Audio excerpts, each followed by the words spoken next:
बोनी काली ननंद की सगाई। माँ जी सारी तैयारी हो गई है, मेहमान भी आने लग गए हैं।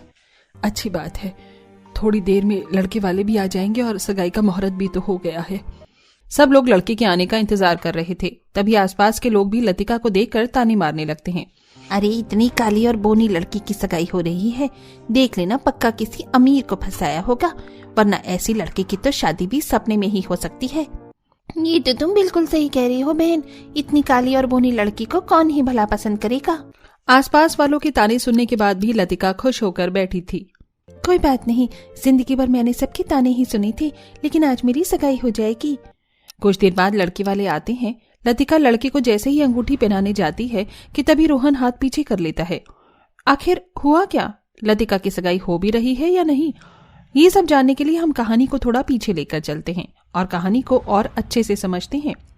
लतिका अपनी भाभी सीमा के साथ रहती है। लतिका बोनी और एक काली लड़की होती है। लतिका अपने कमरे में उदास बैठी होती है, तभी वहां सीमा आती है। अरे लतिका, क्या हुआ? तुम अब तक तैयार क्यों नहीं हुई? अरे तुम्हें देखने लड़के वाले आ रहे हैं। भाभी मुझे नहीं देखना कोई लड़का, और मुझे पता है कि वो लड़का बाद में क्या कहेगा, और तो लड़का देखने का फायदा भी क्या है। तुम क्यों इतना सोच रही हो? अरे अगर तुम अच्छा सोचोगी तभी तो कुछ अच्छा होगा ना। भाभी कुछ अच्छा नहीं हो रहा है। अरे अब तक इतने रिश्ते टूट चुके हैं, कितने लोगों ने मना कर दिया है। जहाँ भी शादी की बात चलती है वहां से सिर्फ मना ही होता है, और ऐसे में अब वापस से मुझे एक और मना ही मिलेगी।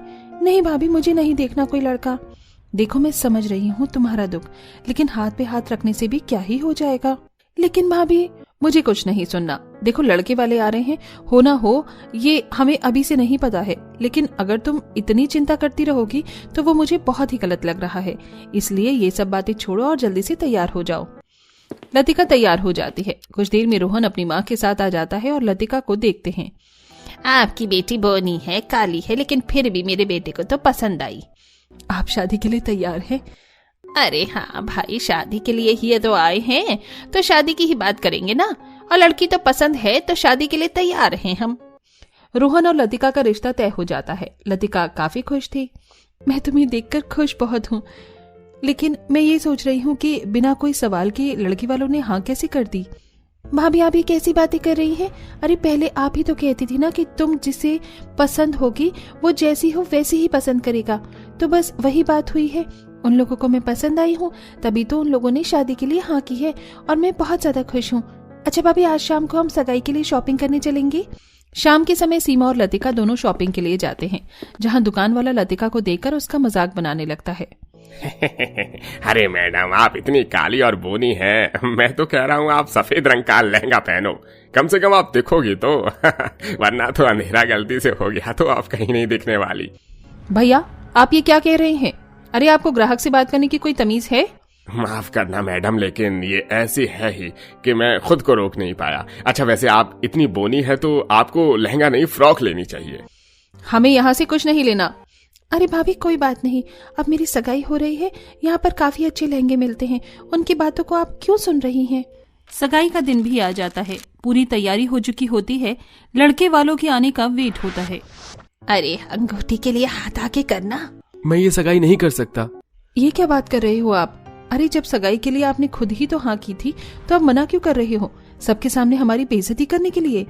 देखिए माफ कीजिए मुझे, आपकी ये बोनी और काली नंद मुझे बिल्कुल भी पसंद नहीं है। मैंने माँ की वजह से शादी के लिए हाँ कर दी थी, लेकिन मैं अपनी जिंदगी बर्बाद नहीं कर सकता। लतिका की सगाई टूट जाती है, जिससे लतिका को काफी गहरा सदमा लगता है। भाभी मैं इतनी काली और बोनी क्यों हूँ? अब तक लोगों ने मुझे बस रिजेक्ट किया है, लेकिन आज तो मेरी सगाई ही टूट गई। मुझे तो अभी सगाई से भी नफरत हो गई है। ना मैं शादी करूंगी, ना ही कभी सगाई। लतिका इन सब चीजों से काफी परेशान हो जाती है। अपनी ननंद को ऐसे देखकर सीमा को भी बिल्कुल अच्छा नहीं लगता है। काश मैं अपनी ननंद के लिए कुछ कर सकती, लेकिन मैं कुछ नहीं कर सकती हूँ। भगवान, कोई तो होगा ना जो लतिका को जैसी है वैसे ही पसंद करेगा।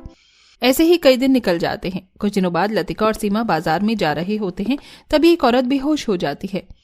अरे भाभी, वो देखो, वो औरत बेहोश हो गई। आप यहाँ रुको, मैं उनकी मदद करके आती हूँ। लतिका तुरंत बूढ़ी औरत की मदद करती है। वहीं खड़ा अर्जुन लतिका को देखता है।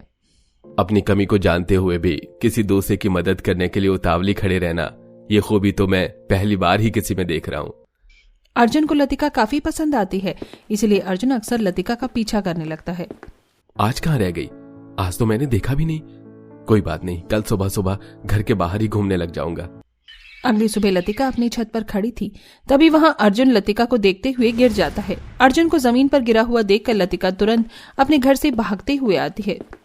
अरे आप ठीक तो है ना? आप कैसे चल रहे थे? थोड़ा देखकर तो चलिए, कहीं आपको ज्यादा चोट तो नहीं लगी? नहीं नहीं, मैं ठीक हूँ। लग तो नहीं रहा है कि आप ठीक हैं।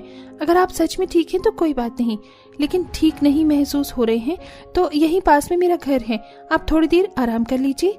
ठीक है, मैं आपके साथ चलता हूँ। लतिका अर्जुन को अपने साथ लेकर जाती है और अपनी सोफे पर बैठा देती है और चाय बनाने जाती है। तभी सीमा आती है। आप यहाँ? नमस्ते। दरअसल मुझे चोट लग गई थी तो आपकी शायद नंद लगती है ना, वो उन्होंने मेरी मदद की और यहाँ पर थोड़ी देर के लिए बैठने के लिए जगह दी। देखिए, मुझे पागल तो बनाओ ही मत। इतने दिनों से मैं देख रही हूँ कि आप रोज यहाँ वहाँ चक्कर लगा रहे हो। मेरी ननद जहाँ जा रही है उसके पीछे पीछे आ रहे हो और आज तो हमारे घर में भी आ गए हो आप।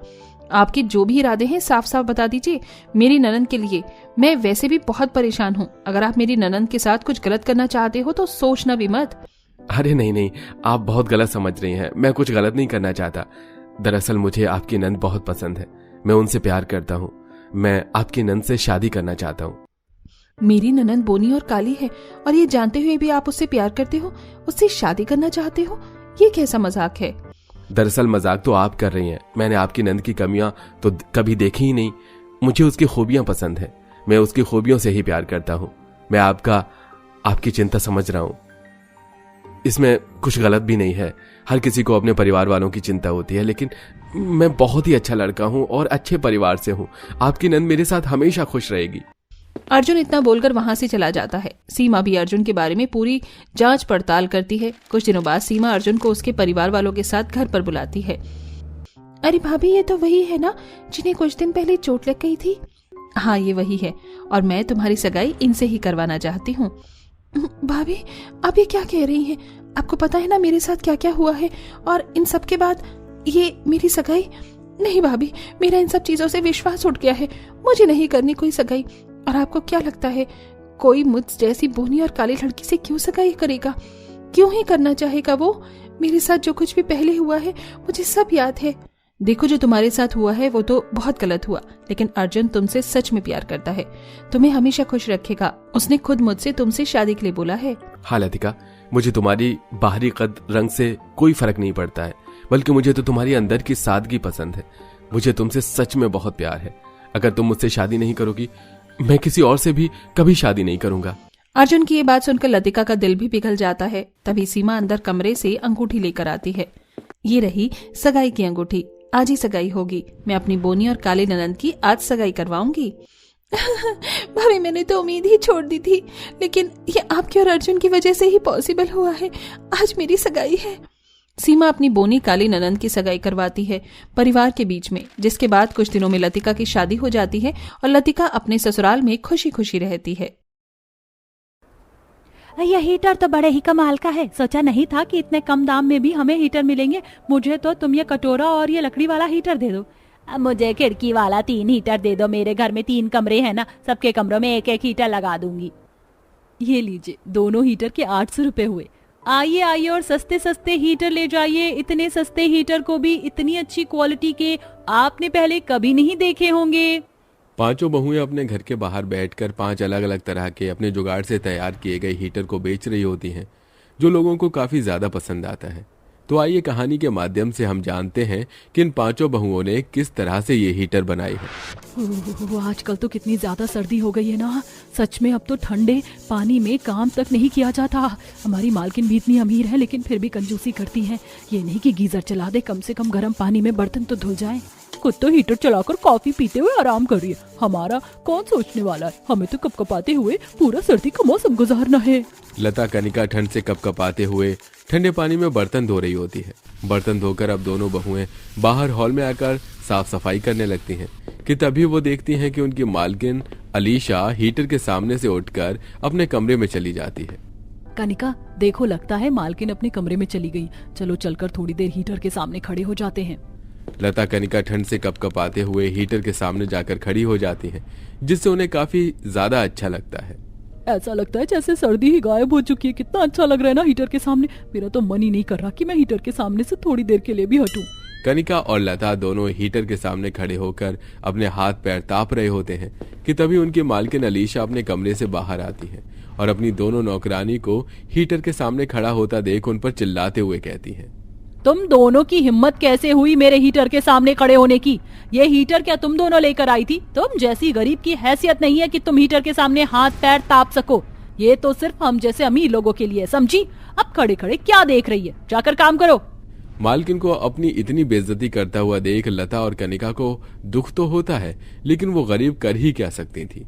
दोनों बहुएं घर का सारा काम खत्म करके ठंड से कपकपाते हुए घर लौटते हैं। घर में बैठी बाकी की तीनों बहू, सास और दोनों बच्चों को भी ठंड के मारे हालत खराब हो रही होती है। बहू, सर्दी तो काफी ज्यादा बढ़ गई है। इन कंबलों में भी अब गुजारा करना मुश्किल है। आजकल तो सभी के घरों में हीटर आ गए हैं। काश हमारे घर में भी एक हीटर होता। मेरे सभी दोस्तों के घरों में हीटर है। मैं जब भी उनके घर जाती हूँ खेलने के लिए तो मेरा तो मन ही नहीं करता है कि मैं यहाँ वापस आऊँ। उनका घर तो बहुत गर्म रहता है। हम लोगों ने भी तो हीटर लाने की कितनी कोशिश करी, लेकिन कभी पैसे ही नहीं जुड़ पाए। ये लोग फैक्ट्री में मजदूरी करते हैं, हम मटका बनाते हैं, और ये दोनों लोगों के घरों में काम करती है, लेकिन उसके बावजूद भी हम इतने पैसे नहीं जोड़ पाए कि हीटर ला सके। ना जाने ये सर्दी का मौसम कैसे गुजरेगा। अभी तो बस सर्दी की शुरुआत है, तो ये हमारा हाल है। आगे तो भगवान ही बचाए। पूरा परिवार बिना हीटर के काफी ज्यादा परेशान था। ठंड के मारे हर किसी की हालत खराब थी, लेकिन अपनी गरीबी के चलते उन सभी को बिना हीटर के गुजारा करना पड़ता है। ऐसी समय गुजरता रहता है और एक दिन ये गीले मटके सूखने के लिए रख देती हूँ और सूखे वाले मटके घर के अंदर ले आती हूँ। सूखे हुए मटकों को ले जाकर घर के अंदर रखी रही होती है कि तभी अचानक शालू के एक मटका छूट जाता है और उस मटके के बीच में हल्का सा गोला हो जाता है। ये तो बिल्कुल चूल्हे की तरह हो गया है। अगर मैं इसके अंदर जलती हुई लकड़ियां डाल दूं तो ये तो बिल्कुल हीटर की तरह ही काम करेगा। शालू उस टूटे हुए मटके के अंदर कुछ जलती हुई लकड़ियां डाल देती है। दिन में वो लकड़ियां बुझ जाती हैं और उससे मटके के अंदर से बिल्कुल हीटर जैसे घर में निकलने लगती हैं। अरे बहू, तूने तो बिल्कुल एक हीटर ही बना दिया। ये तो मटका हीटर बन गया है। अब तो हम इसे रात भर अपने कमरे में रखकर सोएंगे तो कमरे की ठंडक बिल्कुल खत्म हो जाएगी। माँ जी, अगर ऐसा है तो मैं मटके की 2-3 हीटर और बना देती हूँ। शालू ठीक उसी तरह मटके के 2-3 हीटर बनाकर रख देती है, जिससे अब उनके कमरे में हल्की हल्की गर्माहट होने लगती है और थोड़ी बहुत ठंडक कम हो गई थी। लेकिन अभी भी ठंड से पूरी तरह से ये परिवार नहीं बचा था। सच में कितनी ज्यादा ठंड हो रही है ना। उस मटके हीटर में पूरी तरह से ठंड नहीं रुक पाती। मैं तो जल्दी से अब घर जाकर चाय बनाऊंगी और कंबल में घुस जाऊंगी। क्या फायदा उन कंबल में घुसने का? देखा नहीं तुमने कितनी पतली पतली कंबल हैं। हमारे घर में भी कोई फर्क नहीं पड़ता। सुनीता पूनम दोनों बहुएं आपस में बात करते हुए घर लौट रही होती हैं कि तभी रास्ते में उन्हें औरतें दिखती हैं जो अंगीठी जलाकर हाथ पैर ताप रही होती हैं, जिसे देख पूनम को एक आइडिया आता है। अंगीठी तो काफी ज्यादा महंगी होती है ना। अगर हम मिट्टी से अंगीठी बनाएं तो हमारा एक अंगीठी हीटर तैयार हो सकता है। पूनम घर के अंदर एक कोने में मिट्टी की मदद से अंगीठी हीटर बनाती है। उसके आसपास सभी लोग बैठकर अच्छे से अपने हाथ पैर दबाते हैं। देखो मेरे अंगीठी हीटर का कमाल, मजा आ गया। अब तुम्हें यहीं बैठकर सारी सब्जियां काटा करूंगी। कुछ समय और गुजर जाता है। पूनम और शालू को देखकर कनिका को भी कंप्यूटर बनाने का एक जुगाड़ सूझता है और वो पुराने से बर्तन में कुछ जलते हुए कोयले के टुकड़े डाल देती है और उन पर एक लोहे की छन्नी रख देती है, जिसे देख कनिका, ये तुम क्या बना रही हो? ये मेरा कटोरा हीटर है। अब मटका हीटर और अंगीठी हीटर को तो बिल्कुल कंबल के पास नहीं रख सकते ना, लेकिन हम इस कंबल के अंदर भी इसे रख सकते हैं, जिससे हमारे कंबल भी गर्म रहेंगे और हमें ठंड भी नहीं लगेगी। हीटर की वजह से अब घर में सभी को ठंड लगनी काफी हद तक कम हो चुकी थी, लेकिन पांचों बहू का हीटर वाला जुगाड़ अभी यही नहीं रुकने वाला था। ये क्या, आप इतने सारे लकड़ियों के टुकड़े क्यों लेकर आए? भला इनका हमें क्या काम? तुम तो जानती हो कि मैं एक लकड़ी की फैक्ट्री में काम करता हूँ। ये कुछ लकड़ियां फालतू पड़ी थी तो इन्हें घर ले आया। रात में इन्हें जलाकर बाहर हाथ पैर तापेंगे और आंगन में ही आज रात को खाना खाएंगे।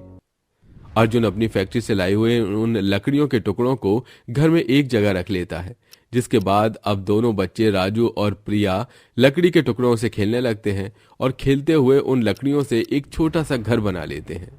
देखो प्रिया, हमारा ये लकड़ियों का घर कितना ज्यादा सुंदर लग रहा है ना। इससे हम बाबा से कलर भी करवाएंगे, फिर तो यह और सुंदर हो जाएगा। उन बच्चों को लकड़ी से छोटा सा घर बनाता देख लता को एक जुगाड़ सूझता है और वो अब एक छोटा सा लकड़ी का हीटर बनाकर उसके अंदर कुछ जलते हुए कोयले के टुकड़े डाल देती है और देखते देखते लता का लकड़ी का हीटर तैयार हो जाता है, जिससे वो आराम से रहने लगती है और रात में बिना कपकपाए आराम से सोती है। इस लकड़ी की हीटर की आग से अब बिल्कुल भी ठंड नहीं लगी। रात भर मैं इस पतली कंबल में भी आराम से सोती रही। कुछ समय गुजर जाता है। सुनीता हमेशा की तरह मंडी से सब्जी लेकर घर आ रही होती है। तभी उसे एक कबाड़ी के ठेले पर लोहे का कनेक्टर दिखता है, जिसे लेकर वो घर आती है और उसके बीच में से काट कर उसमें जलती हुई लकड़ी और कोयला डालकर उसे अपने घर की खिड़की पर लगा देती है। और जब भी बाहर ठंडी हवा चलती तो उसे लोहे की हीटर की वजह से घर अंदर से गर्म होने लगी थी। ये तो बिल्कुल विंडो एसी की तरह काम कर रहा है। कितनी गर्म गर्म हवा आ रही है इसमें से। बिना पैसों के भी हम 5 बहू ने 5 अलग अलग तरह के जुगाड़ू हीटर तैयार कर लिए। सोच रही थी क्यों ना हम ऐसे हीटर और बनाएं और उन्हें बाजार में बेच। ठंड का मौसम है और हीटर के दाम तो भी तो आसमान छू रहे हैं। हमारे जैसे कई गरीब लोग बिना हीटर के ना रात गुजारते हैं। अगर हम उन्हें थोड़े सस्ते दामों में बेचेंगे तो कितना अच्छा रहेगा ना। उन लोगों को भी हीटर मिल जाएगा और हमारी कमाई भी हो जाएगी। तो देर किस बात की है, चलो अपने अपने जुगाड़ से तैयार किए गए हीटर को बनाते हैं। अब 5 जुगाड़ू बहुएं ढेर सारे हीटर बनाती हैं और उन्हें घर के बाहर ही बेचना शुरू करती हैं। कई सारे लोग सस्ते हीटरों के चलते उनसे हीटर खरीदने लगते हैं। इस कड़कड़ाती ठंड में इतने सस्ते दामों में हमें इतने अच्छे हीटर मिल रहे हैं और क्या चाहिए। वरना कल तुम्हें जब हीटर लेने के लिए दुकान पर गई थी तो पता है एक छोटा सा हीटर भी 5,000 रुपए से कम नहीं था और यहाँ तो 5,000 में ना जाने कितने हीटर ले लूं। लोगों को अपने हीटरों की इतनी तारीफ करता देख वो काफी खुश थी। हमारे जुगाड़ और मेहनत रंग ले आई। अब हमें लोगों के घरों में काम करने की जरूरत नहीं है। अब हम इन्हीं हीटर को बेचकर अपने हालातों को ठीक करेंगे। 5 जुगाड़ू बहुएं हर रोज अपने जुगाड़ू हीटर बनाती और उन्हें बेचती, जिसके चलते अब धीरे धीरे वो अपनी माँ की हालत को भी ठीक करती हैं और अब उन्हें अपने रोजगार का एक बहुत अच्छा सहारा मिल गया था।